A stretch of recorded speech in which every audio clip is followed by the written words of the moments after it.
Welcome to New Life Live, the premier place to receive free advice from Christian psychologists and counselors for the mental, emotional, relational, and spiritual challenges you face. Since 1988, we've offered compassionate responses that combine God's truth with proven psychological principles to guide you toward healing. Our phone lines are open. Call us now at 1-800-229-3000.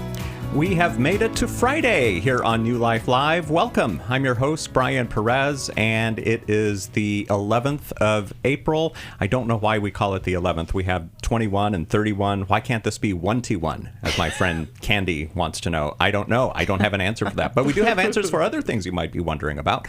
And we're going to get to those in a little bit. We've got Dr. Alice Benton here with us today. How are you, Alice? Well, I'm just thrilled because I get to be on with the two of you. And when I can watch Sheri interact with callers, I just soak up your ability, Sheri, to ask the questions and get to the heart of the matter. Yeah. Sheri Keffer is here, too. She's a doctor of marriage and family therapy. And what's on your mind today, Sheri? Yeah, well, and I am wanting to engage with you two on this conversation, so it's not going to be a stream of consciousness from me, because I think it's going to be more interesting to talk to the three of us. But I just wanted to talk about defensiveness. Mm-hmm. Why do you want to talk about defensiveness? Well, sorry. No, that's exactly it. Pick the right topic. I know. I mean, honestly, that's how easy it is. I think defensiveness is this natural thing we all do. It has a part of, it's really about self-protection. And I think, okay, so what's behind that need for self-protection? Mm-hmm. Could be shame. That I feel I've done something that I don't want to own up to. I don't want you to know about. It could be I'm embarrassed that I failed in something. It could be shame that's attached to not being in control. Feeling like you're not in control. Just like that, Brian. That was like, why do you want to talk about defensiveness? I'm the one that opens the show. Because that's really about control. There's always, y'all hear me talk about, I always say all behavior is purposeful. If we could just get curious enough about what is behind that defensiveness. So what does it look like when someone's defensive? It looks like... So let's say somebody's hurt you and you come to them and say, and I often see this in the world of, sexual betrayal and acting out. Let's say they've hurt you. You discovered that they are looking at pornography on their device and you bring it to them and you've seen it. There's facts. You may even taken a screenshot of it, right? You know this to be true. But the first line of defense for the person who you're bringing it to is, I don't know what you're talking about. Mm-hmm. That's defensiveness. Mm-hmm. I didn't do that. That's defensiveness. Maybe, John, our son, took my phone and used it. Mm. That's defensiveness. Mm-hmm. All those are defensive postures. They're lies as well, but the first line of order is defensiveness because it's protective. Now, why do people do that? Why are we defensive? I think the number one reason we're defensive is because it works. It works. It shuts down any further conversation. It puts you off kilter. It makes you feel like, I don't know, maybe I didn't see that. Maybe it is our son. Maybe. Right. And it leads you off the path of direct, honest communication. Mm-hmm. And it ruins relationship over time. It's so poisonous, defensiveness is. And one of the ways out is learning how to be humble listeners and letting ourselves sit in a bad guy position when we're accused, whether it's falsely or accurately. Yep. If we want to heal relationship, that's the way. Barbara, you're next. Sarah and Joel, too, here on New Life Live. Hello, everybody. It's Becky Brown, and I just want to encourage you to be part of our spring match. It's like planting seeds in the lives of so many people. Every gift that you give to the match will be doubled up until $500,000. Isn't that amazing to think about all the lives that God can touch through your generosity and through this matching gift campaign? I know you want to be part of this match, and you can do that by calling 1-800-NEW-LIFE. You can go to newlife.com/donate. You can also text the word match to 28950. I can't wait to see what God's going to do through your generosity. It will make a difference in the lives of so many people. Thank you in advance. To give to the match, text the word match to 28950, or you can go online at newlife.com, or you can always call us 1-800-NEW-LIFE.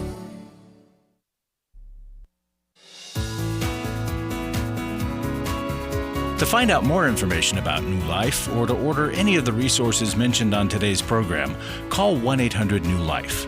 Now back to New Life Live.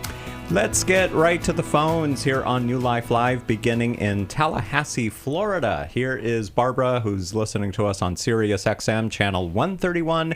Welcome, Barbara, to New Life Live. You're on with Dr. Alice Benton and Dr. Sheri Keffer. Thank you. Thank you for taking my call. Of course.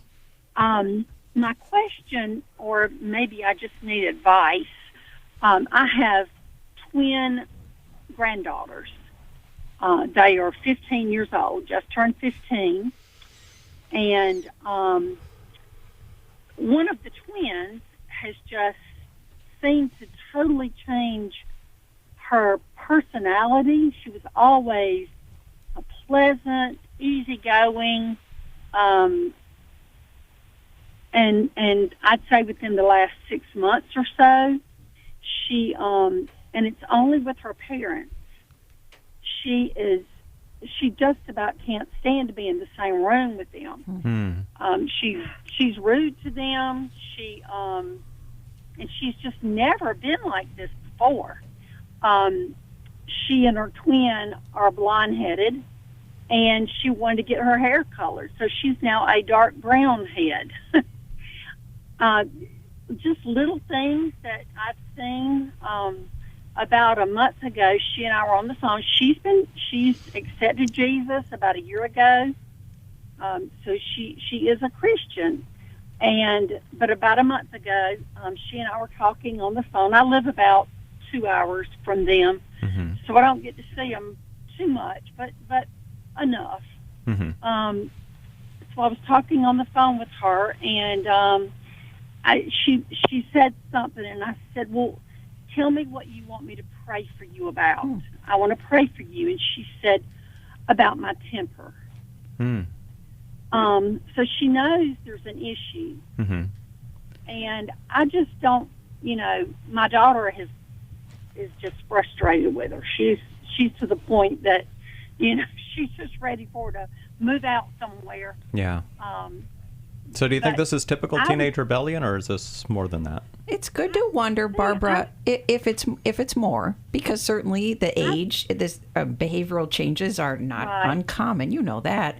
But what happened a couple months ago in your granddaughter's life that might also have added to the upset teenager norm? I don't know. I don't know. It's baffling to me. I went over last week.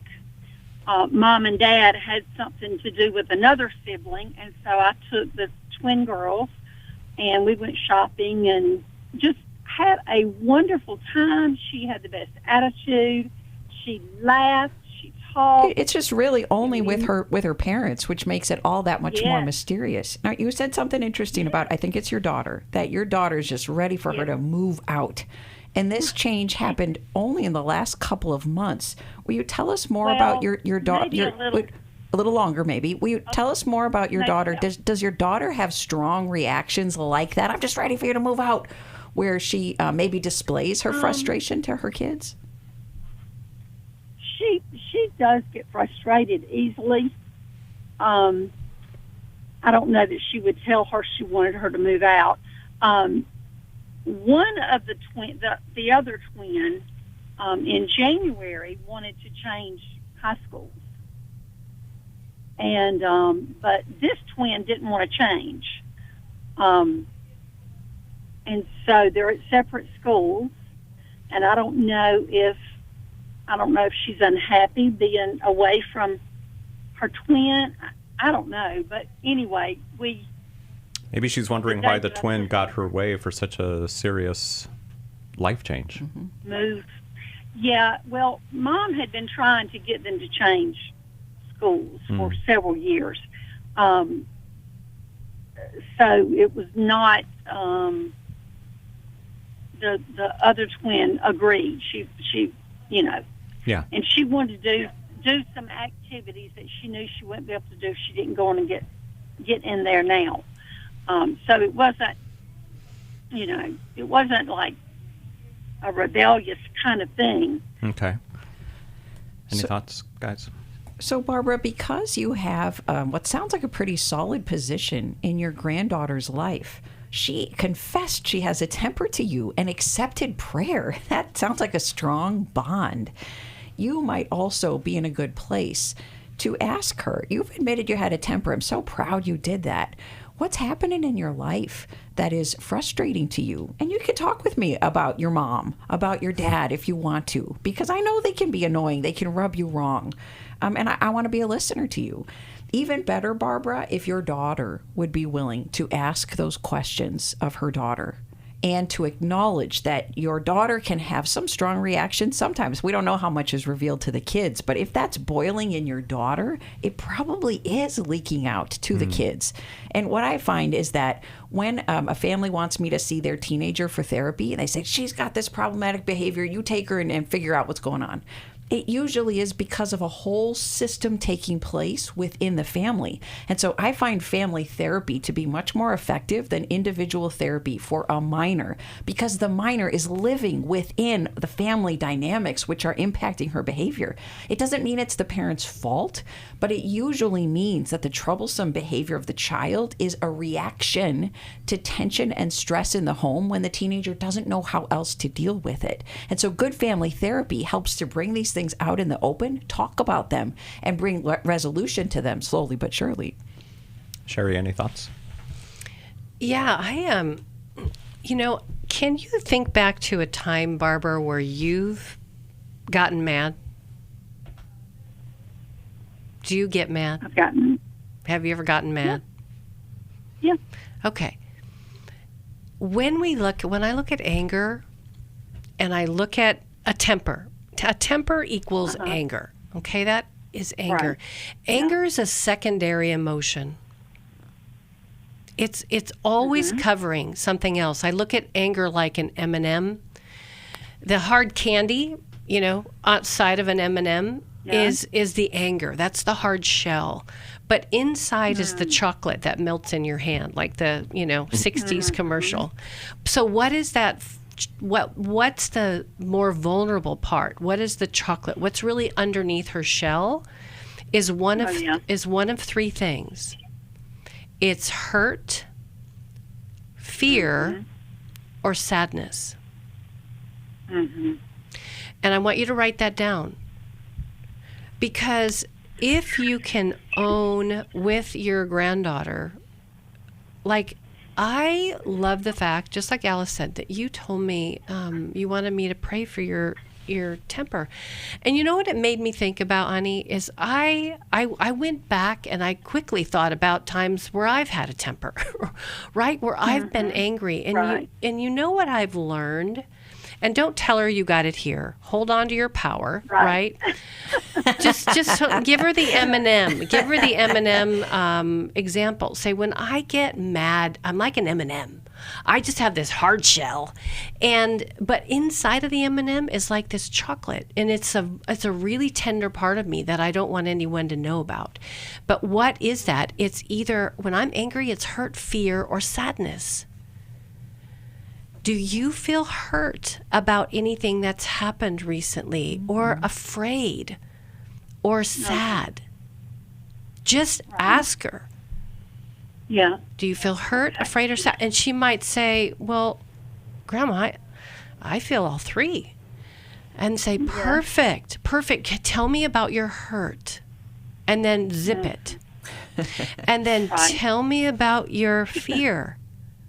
And then zip it. And tell me about your sadness. Yeah. Start helping her unravel that in a safe setting so she has a place that's safe. Because even the fact that she's a brunette instead of a blonde, it's like, I feel like she's trying to be seen and heard. Like, notice me. I'm different. Right.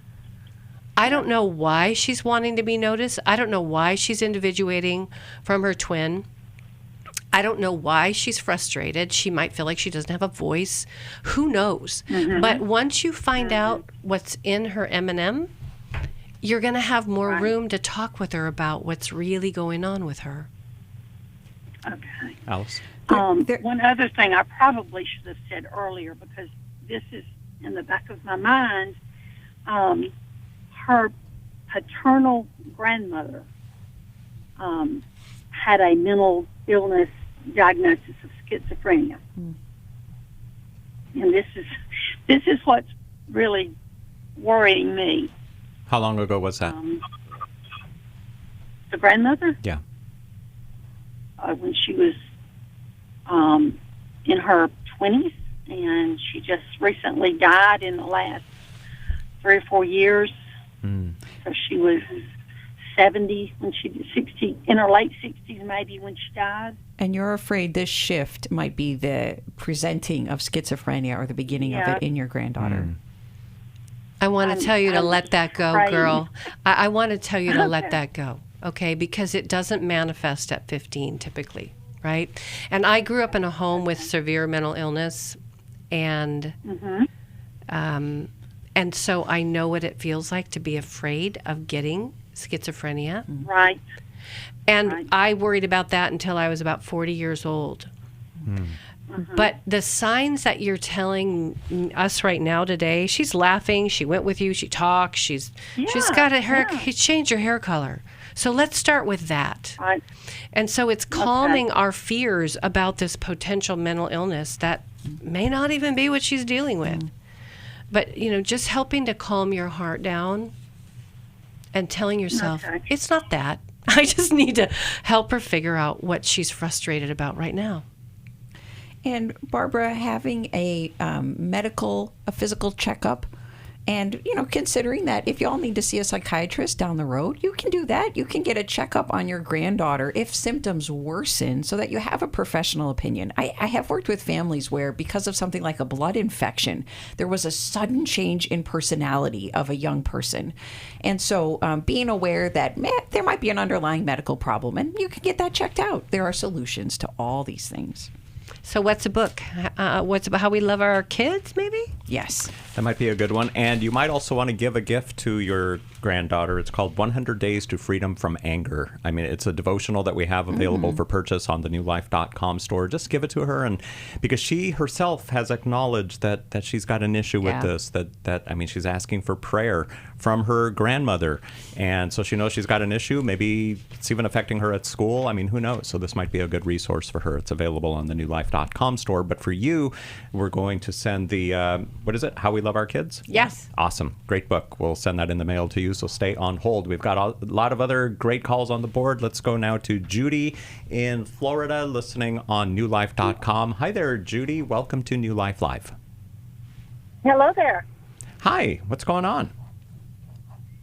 So we're leading a life recovery group for our church, and one of the participants is in recovery, but yet is on medical marijuana.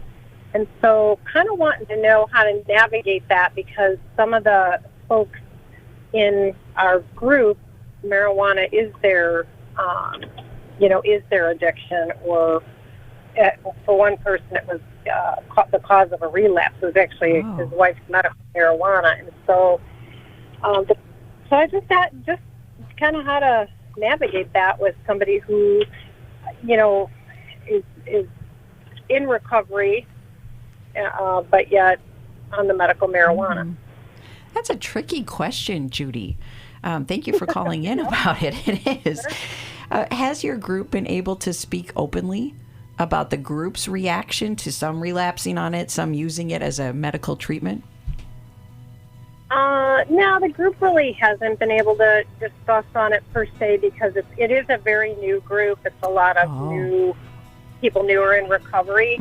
I'm not newer in recovery. I've been in recovery for over 32 years, and so I did chat with her on the side after that meeting where she talked about that, and just let her know that could be a trigger for some other people. Good. Who, you forewarned her, Judy. That's really good because that can set up future conversations. We're coming to the break, so hold there, Judy. Yeah, stay right where you are, Judy, and everyone else. Sarah, Lee, and Joel will get to you on New Life Live. And by the way, Judy, thank you for leading this group. That's awesome. Restore gave me strength.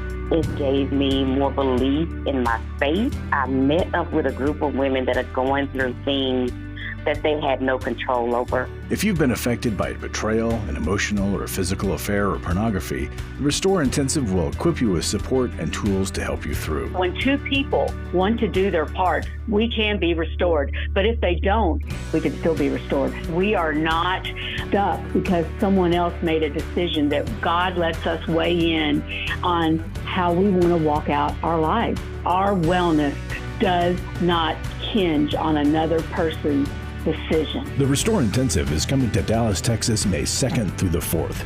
Register online at newlife.com or call 1-800-NEW-LIFE and use the discount code NLL to save $50. I had a great experience at Restore. 1-800-NEW-LIFE and the discount code NLL. I was sort of vaguely familiar that the 12 steps had some origination in the Bible. I found Life Recovery, and one of the things I liked so much was that it had such a broad appeal. It wasn't limited to just alcohol or drugs, that it was addressing a wide range of problems. At New Life, we believe everyone can benefit from a life recovery experience. There are life recovery groups all over the country. They take place online, in conference calls, and in person. And if there isn't one in your area, we can help you start one. We have startup materials, leaders' guides, CDs, Bibles, and more, all with discounts available for groups. Call us at 1-800-NEW-LIFE and ask for Terry Ward.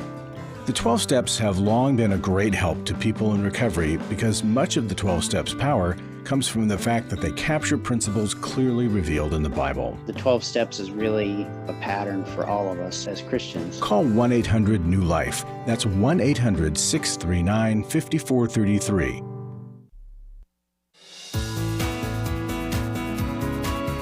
We'd love to hear from you. If you have a question or a comment, call toll-free 1-800-229-3000. Now back to New Life Live.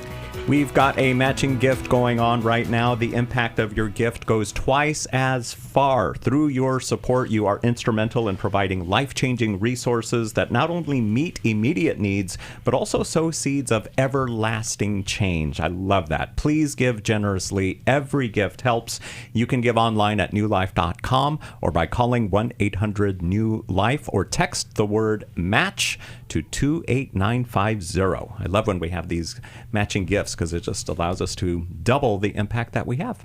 Okay, so let's go to Judy in Florida. We were speaking to her about this issue. Someone in the recovery group that she leads is using medical marijuana. Alice, what did you want to throw in? Well, Judy, I would suggest that you, and it sounds like there was another group leader, maybe your husband, that you prepare to have an open group discussion about it, which won't be easy, but it will be helpful. And it sounds like many people, if not all in the group, are at some point of sobriety or have struggled with substance use. So what's happening in the group is just a small example of what probably is happening in their lives in general. And being able to air each other's differences, different opinions and stances, and then figure out what the group wants about this will help you decide. But I also suggest that you find out what the church's stance is. If this is a recovery group about sobriety, what is their definition of sobriety? Do they have any requirements for the level of sobriety to be in a group? But if you're all pursuing sobriety, usually people are struggling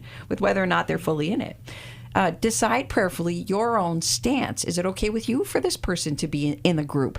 And will it probably be part of their ongoing journey of figuring out what level of sobriety they need and are being called to by God? Because sobriety is such a work in progress. And then lastly, I would prep this particular member who is using the medical marijuana to let her know this is something we need to bring up to talk about as the group, because as I already shared, it can be a trigger for other people. So would you be willing, because I'll need this for our group to be able to go on, would you be willing for this to be an open discussion? Then Judy, you be the moderator, letting the group know we can share our differences in calm, respectful tones of voice. I may direct the conversation, I may stop, I may interrupt, and we're going to come to how the group feels and thinks about this. That practice is what families need. It's what people in recovery need to know how to use conversation to compromise, figure out differences, and then where to go from there. Judy, so wise. It is. Judy, do you agree? Yeah, I do agree. The particular person that is using the medical marijuana, who's she said she's 3.5 years in recovery, but using the medical marijuana, and her life is not a reflection, perhaps, of somebody that's 3.5 years in sobriety. I'm talking about current things.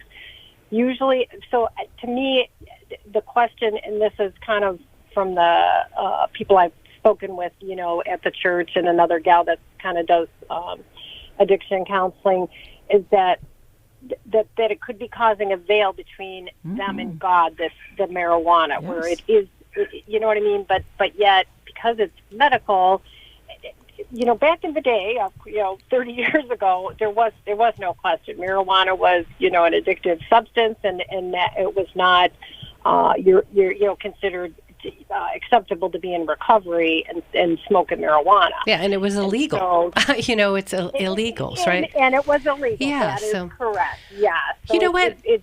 That's why it's a tough one. Yeah, I just want to share one more thought. Is, in recovery, there is an element of self-deception. Mm-hmm. We talked at the beginning of the show about defensiveness, and when somebody walks into a recovery group, we come in defended. We don't want to have to look at our issue. And it could be that there's some self-deception with this person that's on medical marijuana, but they want to believe that they're in recovery, right? I mean, that's part of how our scales have to come off of our eyes. I didn't get to say this at the beginning of the show, but the antidote to defensiveness is actually responsibility. It's taking ownership without guilt or blame. And so that process for that person, it might be that this is the first time that they've ever had to face themselves. So as the group leader, Judy, this might come out in the group discussion. And if it doesn't, you could ask your group member, could I share some feedback with you? I'm concerned that even though the medical marijuana is treating something, I think it's hampering other things, like your sobriety, like your relationship with God. Would you be open to prayerfully considering that? Group is all about having enough safety to give tough truth and opposing truth to people, hoping that they eventually allow it in. Be braced that it may not be successful at first, but it is planting a seed. I want to suggest a book that's not a perfect fit, but Understanding and Loving Your Child Who Smokes Pot. If you read that book yourself, I think it will equip you with some of the ways to talk about this while still loving your group member. It's great. We'll send you a copy of that, Judy, and it's also available on the newlife.com store. So thank you so much for calling in today. We've got more calls coming up, but we've also got a break right now soon. So we don't want to get to one of those calls just yet. Instead, I will remind you guys that we want every man to have a life marked by sexual integrity, and there are many ways we offer help for men who are struggling and for men who want ongoing encouragement. The best help for men struggling is the Every Man's Battle Weekend Intensive. Those are main sessions followed by counselor-led small process groups.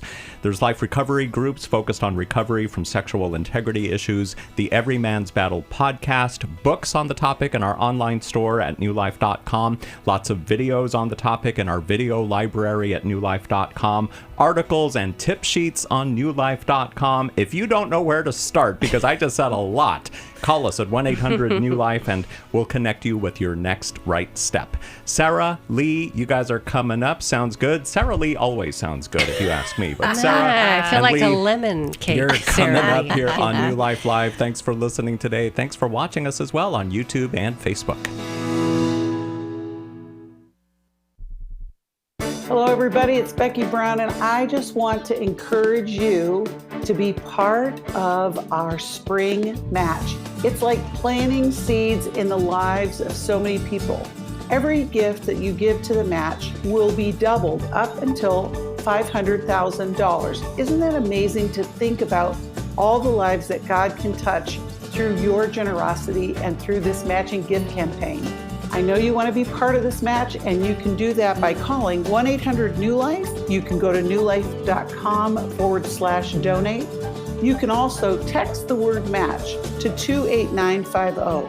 I can't wait to see what God's going to do through your generosity. It will make a difference in the lives of so many people. Thank you in advance. To give to the match, text the word match to 28950, or you can go online at newlife.com, or you can always call us 1-800-NEW-LIFE.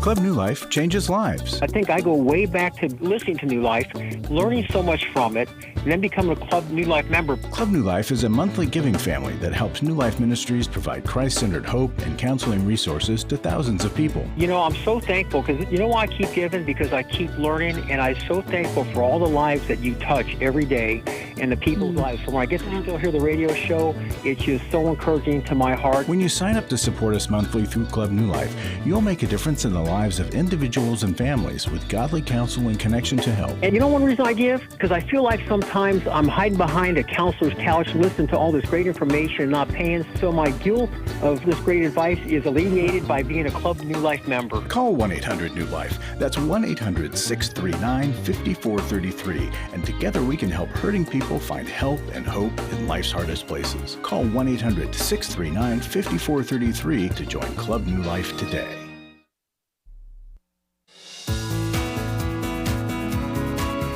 We're glad you joined us for New Life Live. To be a part of the program, call 1-800-229-3000. Now back to New Life Live. Let's go to Nashville, Tennessee. We've got Sarah standing by, listening to us on Sirius XM, channel 131. We've gotten so many calls lately from Sirius XM. I think we're like the #1 radio program on Sirius XM. Can we just go on record? Well, Yeah, okay, I have no love proof, that. so never mind. Let's fact check first. But Sarah, welcome to the program. Hi, thank you for taking my call. Yeah, what's going on? How can we help you? Yes, I was calling because I was just needing some help, specifically as the question with discernment on biblical remarriage. I am engaged to a very godly man. We read the Bible. He's everything that I would want in a husband. But when I read the Bible and I'm reading, what Jesus is saying in the New Testament for being kind of permitted biblically to remarry, I feel this guilt of I don't feel like I fall under that. And because there was no adultery, there was things honestly way worse than adultery, abuse. And I could go on, but that would take a whole show. But it was very abusive. So, but at the same time, when I'm reading the Bible and I'm reading where he says, if you get married, if you don't fall under this, your husband is going to be committing adultery forever. So it's difficult for me to get past that. But I should say now with the very strange factor of the whole thing is my ex-husband, so I have a lot of guilt with it too. My ex-husband is quadraplegic, and he got in an accident and he's quadriplegic. He's been quadriplegic for 8 years. I am his caregiver. The reason why is because if anybody knows about caregiving situations, you can't find anyone. And I feel the burden of if I don't take care of him, he's literally going to die. He can't use his hands. It's a very sad situation. We have 2 children together. if I don't do it, it gets put on my children. A lot of people now, his behavior is much better. He is on medications. He's still not the greatest, but he's went through multiple caregivers, and this is the second time within the 8 years that I have quit my job to be his caregiver because I'm literally afraid he's going to die. Okay. So that's another. And my fiance now, it's not the greatest, but he, understands the situation. It's a very weird situation. Yeah. What do you guys think? Also, so it's a lot of mixture of guilt involved. He did do very. I know that God wants better from what I was dealing with, and so, but at the same time, I'm like, I don't want him to commit adultery for the rest of his life because of me. And Sarah, I really respect that you're trying to figure out God's will in all of this. With the complications of your divorce and then caregiving for your ex-husband, have you received any professional counseling to help get clarity and process all these feelings? I think I did like one counseling, and that's another thing my fiance is saying I need to do. I know my children need to go to counseling. It's like very difficult on everyone. And so my ex-husband just got counseling for my kids for them to do. But no, not for me. Why do you think you only went to one session? I don't know. I felt like whenever I went, it was kind of like I went in for 15, I think it's like a 15, 20 minutes. I don't know. I don't think that I got too much out of it. I didn't do a lot. I've gotten more out of reading my Bible and doing that than I've gotten out of Sarah, any techniques I've had. I suspect part of the reason is because you're a natural giver. And I think it's really hard for you to receive care because you're busy giving other people care, and the people around you really need it, your ex-husband especially. Might that hold true about you, that it's hard for you to receive help? Yes, that was in my one session. That was the one thing the counselor did say. She said, okay, but who's helping you? That was what she said. I worry about that side of this for you, because if you go further in this engagement and you're carrying all this guilt into your next marriage with you, it will leak out in your marriage and continue to cause problems between you and your future husband if you decide to marry him. So I'm not even touching on your biblical question yet, but I know that if we do things and we carry guilt and we're doing it thinking, I don't know if God's okay with this or not, it's a destructive frame of heart and mind that we have in that situation. And the Bible even warns us, if you do things and you don't have faith about what you're doing, be careful, because that can lead you into sin because you're acting without faith. So I think there's a need to focus on your guilt and receive comfort in professional counseling to help you decide whether or not to move forward with your marriage, because the guilt is so heavy. Right. Sheri, what do you think? Yeah. Did you grow up in a home where there were a lot of rules or criticism or judgment going on? No, my parents were married until I was like 17. I never saw any difficulty with my parents, and no, they weren't. Like, I played outside. They were pretty free reign with me. I didn't have any real strict parents, loving parents. They were really good parents. So I guess what my dilemma is growing up with really loving parents, how have you become so burdened by guilt? How is it that you feel so afraid that if you don't carry this burden of responsibility for your quadraplegic husband, that he's going to die? I mean, you're living underneath a 210 bag of rocks. Mm-hmm. And that just doesn't come from nowhere. It just doesn't come out of the atmosphere. The marriage itself, because he was real bad. Like, that's a whole long story, but like very bad.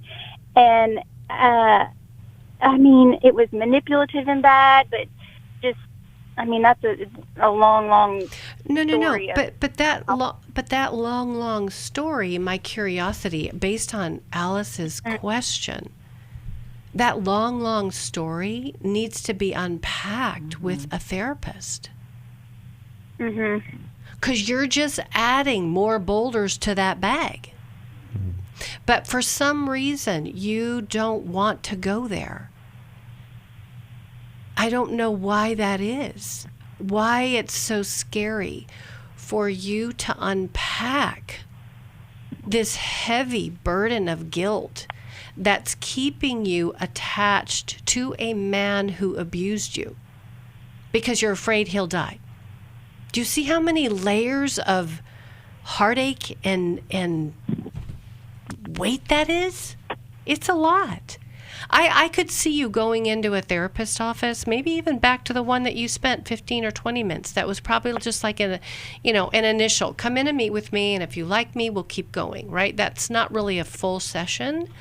But I'm just wondering if you were to go back and just spend, I don't know, 12 to 20 sessions unpacking what you're still bound to, you will find some relief. You're not in relief right now. I'm worried about you.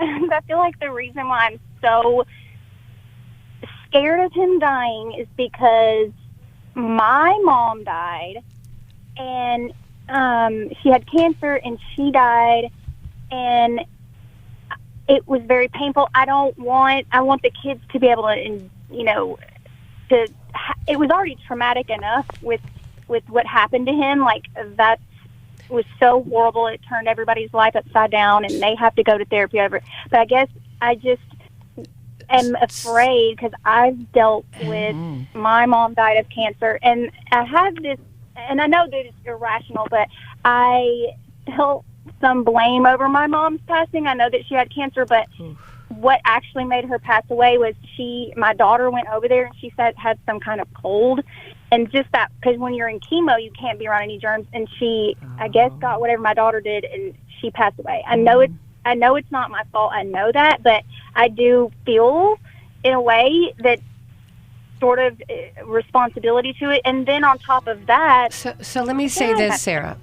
Let me say this. Do you know what this is? Bottom line. What? It's trauma. Trauma. Trauma from your mom dying. Trauma from living with an abusive man. Trauma from taking care of a quadriplegic because you think he's going to die. Trauma because of your faith and being with engaged to somebody who you love. Do you know that's all trauma? So please, would you do us a favor? I am fighting for you right now, Sarah. I'm fighting for you. I want you to get help. Please stop, slow down, and go get some help for your trauma, girl. You've got some pain.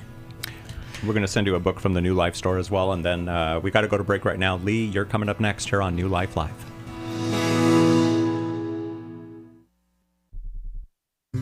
We all face days where life throws us a curveball and our routines or plans get disrupted. Things we wanted to do are forced to take a backseat to the unexpected demands of the day. If you normally listen to New Life Live on a radio station, well, you might not be able to that day. And on these hectic days when you're feeling stressed or frazzled, hearing the sound of counsel given on New Life Live is just what you need to navigate the unexpected things of life. Every time I'm troubled or I have a problem, I'll cut on New Life, and there's always something that is said that is helpful to me. By listening, I have learned more than I can ever express about how God wants me to live. Download the New Life app for the easiest way to listen wherever you are and at a time that's convenient for you, or watch the show on our YouTube channel. You can even subscribe to our podcast from your favorite podcast provider. You never have to miss a day of New Life. Wherever you are, we are. For over 35 years, New Life has been the most trusted name in Christian counseling. Your ministry has saved my life. If you struggle with emotional hurt, family or marriage problems, the pit of depression, or the pain of addiction, we can help. I'm down 100 pounds now from what I was. I found a counselor through New Life Ministries, and it's just been outstanding. Our treatment programs provide clinically appropriate solutions from licensed professionals, all in a biblical framework. I have had problems with alcohol. I think God has ordained this place to be His. You don't have to be a prisoner of your pain. Help is available at 1-800-NEW-LIFE. She tells me that I'm a new man, and I feel like a new man. It worked for me, and it can work for them too. This time it is different. If you're ready to take the first steps toward genuine spiritual and emotional healing, call us today at 1-800-NEW-LIFE. God can open the door for a better tomorrow. To get someone that's competent, that's good at what they do, it's been like day and night compared to what I've had before. Call 1-800-639-5433.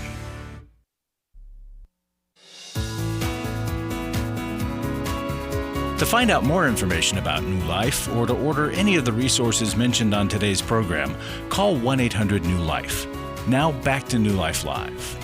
Sarah, thanks for calling in today. We're going to send you a copy of the Emotional Freedom Workbook. It is available on the newlife.com store as well. And now we're going to go to Lee in Philadelphia, listening on WFIL. Hi there, Lee. Welcome to New Life Live. You're on with Drs. Alice Benton and Sheri Keffer. Hi. Thank you so much for taking my call. I really appreciate it. Yeah, we appreciate you listening. How can we help you today? So I am a certified coach. I coach in grief and life finances, but an area that I'm really struggling in is that I am having trouble charging people for my services. I feel like a part of me feels like I'm taking advantage of people when they are really going through hardship or trials. Especially when it comes to grief. And I've been stuck now for some time. I've spoken to other coaches, and they've tried to, walk me through. But for whatever reason, I really feel stuck. I love what I do. I want to make this a career of mine. I've been in corporate for over 30 years, but this is really my passion. And I want to do this for, the rest of my life. But for whatever reason, when it comes to actually charging people, that's where I get stuck.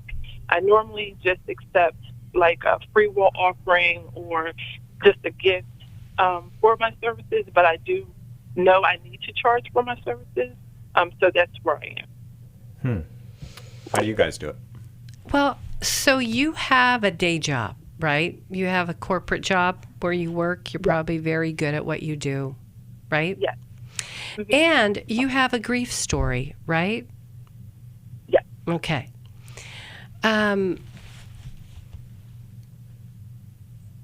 You're in a place, this is, I'm just going to talk honestly, because you've really worked hard to try to get other coaches to encourage you to do what you need to do.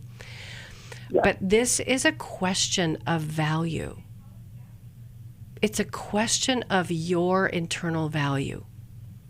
What is it about you that doesn't believe you're worthy of exchanging a fee for service in your coaching business, but you can take a W-2 from your current employer?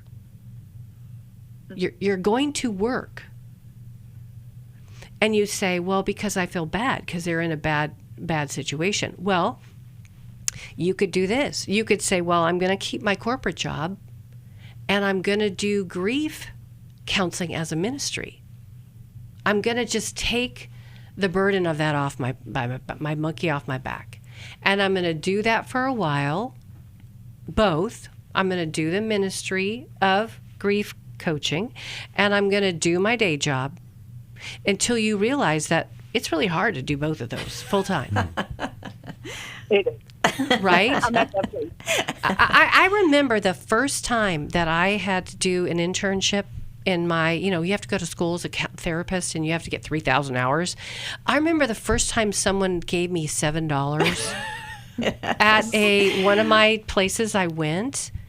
I was like, whoa, I got $7 for sitting with somebody. Did you frame it on your wall? I felt like it. But then I was glad they even showed up the second time, because what I had to give them was a value. I had to kind of grow into those shoes. But I think it's a deeper question of your lack of valuing yourself, and it may even be tied to some hidden, unconscious codependency. Codependency comes from, I am going to focus on giving you something because it makes me feel good, but I am not going to take care of me and see me in the exchange. What do you think? I know there's always that. What do you think about that, Lee? I never thought of it like that. Good. So it's something that I have to explore more. Yeah. I honestly never saw that. I adore that. And you didn't even have to pay us for this, right? I could send you a check, a bill if you'd feel better. But no, this is the ministry of what we do here at New Life. But I'm so glad you just went, so now you're going to start, because you're a great person. You're going to start Googling codependency. You're going to start going, wow, maybe I need to have some personal counseling, because I need to conquer this giant in my own life before I can actually step into and have the freedom to ask for what I'm worth. Alice? Lee, you and I might have something in common. We might both have some people-pleasing and avoider tendencies where maybe in general in life it can be hard to ask for what we need or to give an opposing opinion. To rock the boat in any way can make us feel really uncomfortable. Does that ring true for you apart from just the fee? It does. Okay. Oh, way to recognize that about yourself. Yes. Was huge. Okay. So we share this in common. And this means you and I have ongoing character growth to be able to strengthen our voice, even if people that hear it from us don't like it. And being able to do something displeasing, possibly displeasing to other people, it takes us people pleasers such courage. And usually we need to practice first with a therapist or with a group so that we can then do it with a client. I went through the same fears you're going through when I started my private practice. And like you, I had to get advice from other people and encouragement. And I thought my services can't be worth this. How could I ever ask this of people? And so it took for me both practicing doing it anyhow, and some people turn me down and say, oh, I don't want to pay that. And other people say, great, wow, you don't even charge as much as others do. This is great, you could charge more. And I've had to have that experience over and over again to come to a place of being more okay with charging for my services. But I also leave myself a way out, Lee.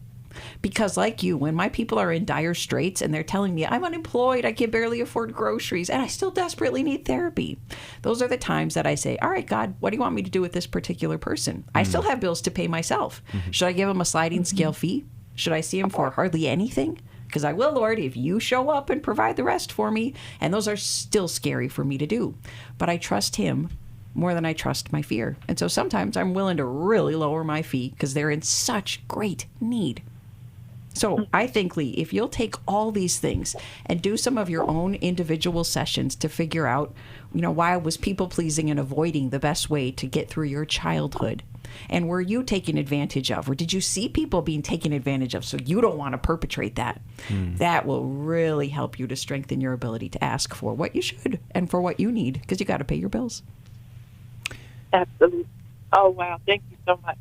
Lee, stay on the phone and we'll send you something from the newlife.com store. What do you think? Boundaries. Boundaries. Okay, that's a good one. But when you feel like your profession or something is a calling, it is hard to put a price tag on that, because even me with what I do, there have been times in the past when I remember doing this one job and I talked to a friend of mine. I don't know what to charge for this. And he gave me this amount and I'm like, no, that's too much. But then when I presented a lower amount to the people that were going to pay me to do this, they were like, oh, is that all? Okay, we can. And I'm like, wow, I could have asked for this other amount, but that's how it is. Okay, so Lee, we're going to send you boundaries. We are out of time here on New Life Live. Thank you so much for listening. Thank you so much for watching as well. Remember, we've got lots of intensives coming up that we would like you to be a part of. The first one coming up on the calendar is the Every Man's Battle Intensive. That's for guys dealing with sexual integrity issues. It's happening the weekend of April 25th in Washington, D.C.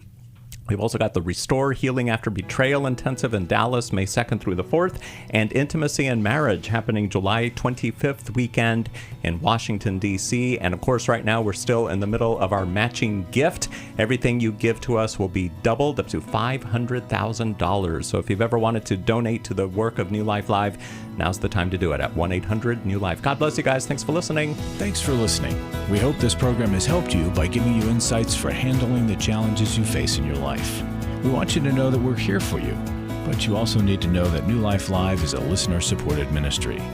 To make your donation or to get any of the resources mentioned on today's program, call 1-800-NEW-LIFE. That's 1-800-639-5433 or online at newlife.com. Please join us again on Monday for New Life Live.